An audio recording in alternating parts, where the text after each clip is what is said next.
And what he said, he was like the tribal leader. And they all got together and decided, because in Korea they're a very technological advanced nation, but they're also famous for being incredible farmers. And they have very, very little to farm on land. It's because it's so rugged.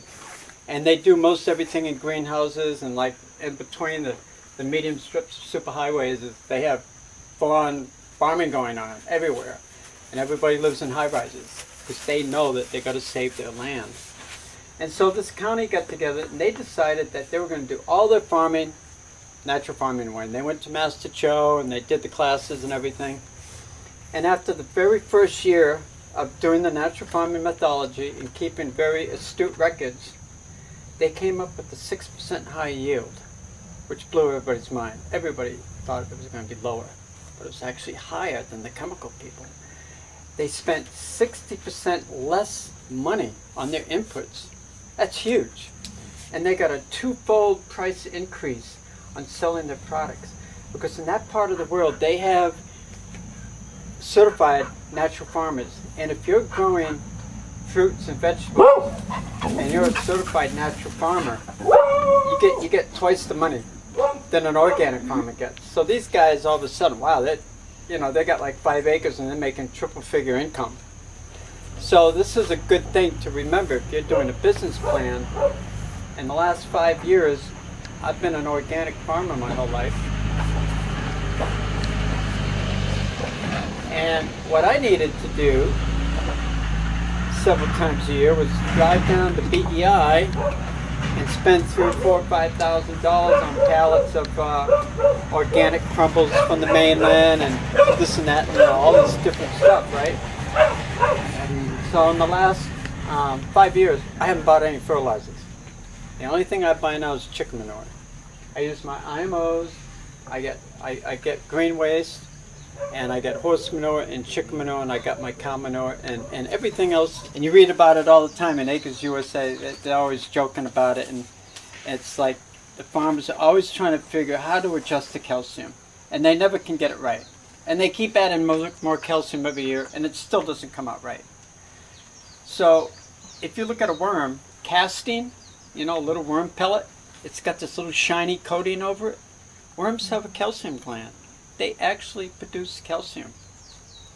And if you have a really biologically activated soil, the nitrogen is there. It's all there. It's like all these little critters in the soil, they have bodies that are made out of protein. And some of them live and die in minutes, and some of them live and die in days and some weeks. But all their body parts are going to turn into nitrogen, And, one thing I experienced that really amazed me was about 15 years ago, I went to the Amazon. And that's when it really got to me that I was on 11, flew to the very back of the Amazon, and then we got in this canoe, and we went 11 hours by canoe to get to this village. And the deeper you got into the Amazon, the more beautiful it became. And that's when I realized that the further you go into nature, the more beautiful everything becomes. And the trees and the fruits and the perfume were just astounding. And there's no soil there. The Amazon is a beach the size of the United States of America. It's just a sandy beach with these huge 300-foot tall trees and all these beautiful things in it. And it's got this much layer of IMO on the top of the sand. And that's a few. There's nobody out there throwing fertilizers or anything, man. It's just all just naturally, abundantly available. And so, if you look about you, we live on this gorgeous planet. And somehow, this creation was created in a way that it would be self-sustainable. That there's always, the water that's here will always be here. The air and the microorganisms. They say if you weigh up all the microorganisms on the planet, it will weigh more than all the mountain ranges on the planet. For example,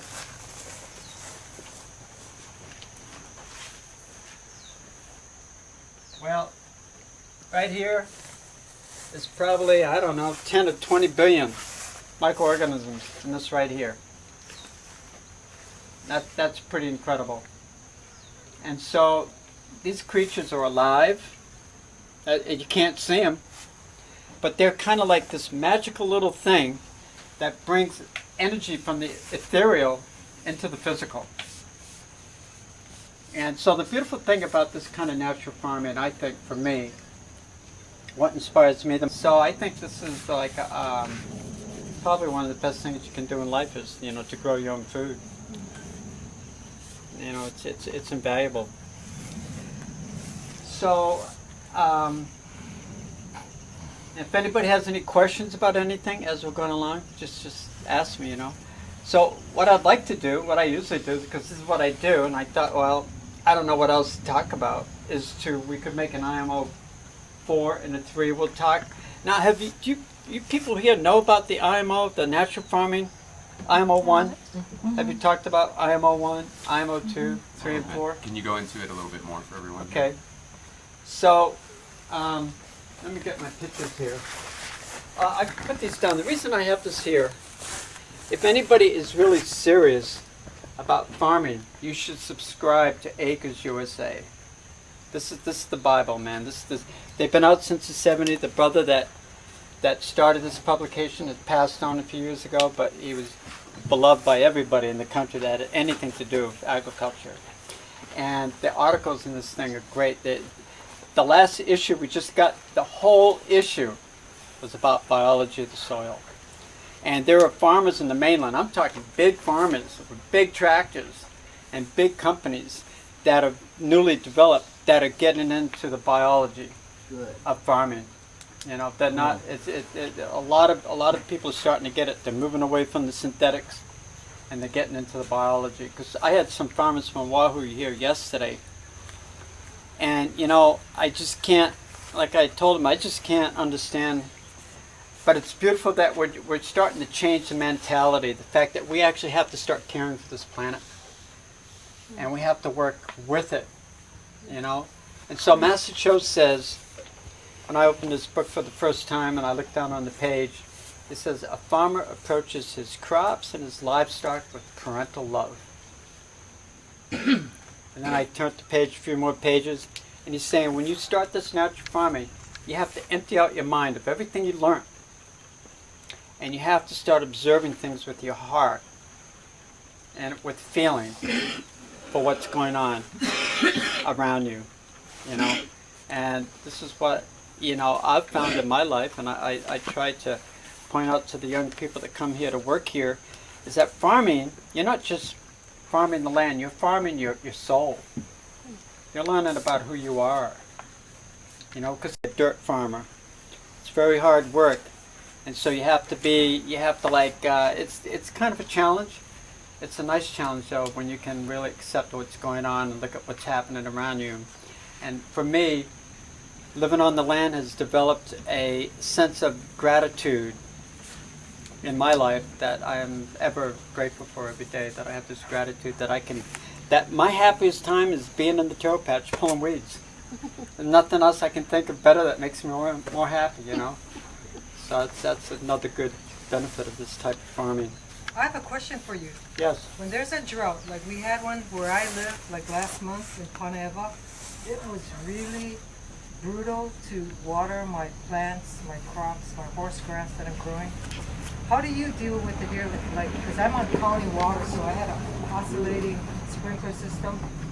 But I would have to move it every hour. But what do you're in country? Darts. I don't do any type of farming where I have to do irrigation. And it's just the way I do it. And this is where natural farming is very important. When Master Cho goes to Mongolia, they literally roll out the red carpet. He's like a saint. Because he went to the Gobi Desert, where for 100 years, agricultural experts from around the world had tried to successfully plant anything that would grow, and nothing would grow. Master Cho went up there, dug holes, took these little tree seedlings, and he took 4 chunks of charcoal. I make my own biochar here. He took 4 chunks of charcoal, and he put 4 pieces of charcoal in every hole and planted that seedling, and there's a forest. There's a forest growing there now. Because the charcoal can absorb an amazing amount of moisture. And so it never rains there, but every morning there's a heavy dew, and the charcoal absorbs the dew, the microorganisms love living in the charcoal, and the charcoal also will sequester phosphorus and nitrogen out of the soil and hold it. And so the IMOs are living in there. They're attached to the plant roots. The plants are communicating to the microorganisms, and they're feeding them and keeping them alive. Now, the microorganisms, 70% of their body is moisture. And I've also been through long droughts. When I was in Kau, I had a kalo farm down in Kau, and we went through this 8-month drought. And my taro flourished because I had this much mulch. I had this hay mulch. I had access to hay. But I think my key ingredient that I found in farming is mulch, and more mulch. Especially if you're growing taro. You just, and it all comes right from here. You know, you can find mulch anywhere, and you just whatever's growing around, you just pull it up and just keep laying it down under your plants. And when we use the IMO 4, we mulch it when we put it down. But when you have a biologically activated soil, and it's been in Acres USA, they've done a bunch of articles recently about drought farmers who are doing biological farming. It's like healthy as could be, and the next door neighbor that was conventional, their crops were wasted. So if you have biologically activated soil, it can deal with the droughts. And you know, it's a funny thing, but it's really interesting. It's so beautiful that we're coming back. This knowledge is coming back, because I grew up in this dairy farm in Maine, and I can remember in the 50s when herbicides first came out available to the public, they called it the greening of America. You know, so this chemical thing is new. It's really new. And like the way the Hawaiians farmed, I was reading in Native Planters of Old Hawaii in Kau. And you know, in those days, people were actually really smart.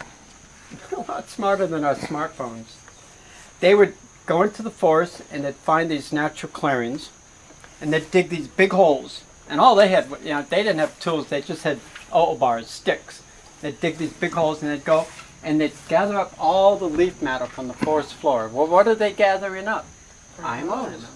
And they'd stuff these holes and they'd jump on them. These guys are like 280 pounds solid muscle, and they're pounding this down. It just becomes a part of your life. So you go out into the forest, and this is what the microorganisms look like, right? This is under our mango trees in Kalapana. And you just push back the leaves, and this is it right here. Mm-hmm. So if you're going to make an IMO 1, you go into a gulch, you go, like bamboo is really sugary. There'll be a lot of really good IMOs under there, under mango trees, but you got to go someplace that hasn't been disturbed. And then what you do is, I got a little box. It's 1 square foot with 4-inch sides made out of cedar. You cook some rice to where it comes out dry. You don't want sticky rice, you want dry rice. And you fill the box half full with the rice. You put a t-shirt over it, a cloth, and you tie it really tight so the dirt can't get in there. And then you go out into the forest and you just put the box down on the ground. Now if it's going to rain, which it does in Hawaii a lot, I've made like a little hoop house out of rat wire, and I put plastic over it. And if you have problems with rats and pigs or dogs or cats, you want to kind of secure it. And I've made a bigger box that fits over this really good, that will keep vermin out, you know, to protect you. So, and the whole thing is it's got to be aerobic. So in 4 days, you come back, and it should be all white. There may be a little blue, a little pink, that's okay. If it's black, you got to throw it out and start over. That means it went anaerobic. So in about 5 days, you get your IMO 1, and you bring it home. Can I stop you there for a second? The anaerobic versus aerobic, I always get these mixed up. What? So the anaerobic Yep. versus aerobic. So you're saying if it turns black, it's because air has gotten in? No, because water got in there. Anaerobic. Anaerobic is water, Okay. and aerobic is the air. So then anyways, we're going to, where's my sugar pot. So then you bring your rice into the kitchen, and you put it like in a big bowl, and you got like this much rice, and you take that much brown sugar. Now, you know, when you go to the store to get brown sugar, it's not really brown sugar. It's sugar that's been colored brown, but it still works. I get this brown sugar from Maui. It's called Yellow Bee, and it's the real deal. It smells exactly like molasses. It's really good stuff. But what you do is you take equal amounts of the brown sugar and you mix it with your rice, and you come up with this big gooey ball, and you put it in a crock. I'm going to have to go get my crock because we're going to do an IMO3 and my IMO's up in the kitchen. And then you cover that, and you want some air space, and you cover it and you put it away for 2 weeks. And there's only 4 of us, and we started playing around with this. And we had an IMO2. And so what we did was, behind our kitchen, Kalapana on the dirt. You need to do it on the dirt. We put a 60-pound bag of mill run, which I'll tell you about. We added a 5-gallon bucket of water with the IMO2, and that's all we had. We didn't have all this other stuff I got. Now I got lots of stuff to put into it to enhance it, right? Because I'm playing with it, you know. And and there it was. It was like this wet pile of dough on the ground. I'm like, oh, great, you know. Covered it up, came back in 24 hours. It was all white and hot. So it took about a week, and we completed our IMO3. We made an IMO4. And we had just kind of started, actually this is 6 years ago, because we just started the farm here. And I was getting ready to plant some parsleys and poha berries. And I had my first IMO4, just, you know, like a bag of it. So we did 3 trays of parsley and IMO4, you know, mix up the mix. And this is what's left over. It's called Mill Run. It's like the brand. And it's really, see, it's a nice fine consistency, and it's rich in carbohydrates and nutrients. Huh? That's not from rice? Is that from rice? What? Brand? What kind of brand? It's called Mill Run. It's from wheat. Oh, wheat. Oh, yeah. From wheat. Oh, yeah. Okay, and I use that, and because I have a, So what's the I name have of a sugar the, cane what's the name of the mill that you buy? it's called HFM, Honolulu Flour Mill, and you see the trucks drive, they deliver here. You know, I buy it in these sacks. This is how I buy it right here. It's $300 for like a ton. I used to buy it in bags. And then we have a sugarcane juice business here. We have a cafe in here where we make sugarcane juice. And after you grind the sugarcane, press it, you get a product called bagasse. I dry it out and I put it through a hammer mill. And this makes the most awesome IMOs, so I'm quite fortunate. So that's what I use for making the IMO3. You know, and I'm going to take it and I dump it out in the field. See that big pile of green? Right? That's a compost pile. I also do it. I can go around and I dig up my guinea grass or whatever, and and on that pile right there, there's probably 10 tons of biomass that just grew here. I'll roll that off. I'll take out my compost. And I started doing this about 4 years ago. That right there was that. And so I'll have this big pile of grass, and that pile of grass every year will turn into a compost pile. And I don't have to do anything but go collect the compost. It's like the golden egg. It just keeps regenerating itself. And it's all right here. I don't have to truck anything in. You can downsize that to a smaller scale. Yeah, you can downsize. and Everything can be turn it, downsized. You yeah. know, I was just telling I have a this. track. Grade A, if you want to smell it. This is grade A Thai fish sauce. Ooh. This is called fish amino acid. And it I'm smells familiar with that smell. exactly what you get when you go to a Thai restaurant. Huh? Good for the garden. So this is the stuff right here, and you make the brown sugar and fish waste. And I've never found anything as this here. You could probably spray on. They gladly will give you their fish waste of the day because they have to pay to get rid of it.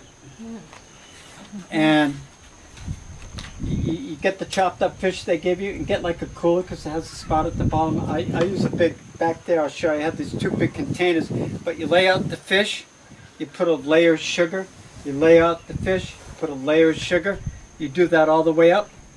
6 months later, there's no fish left. It's just bones and this liquid. In a cooler? And this is, huh?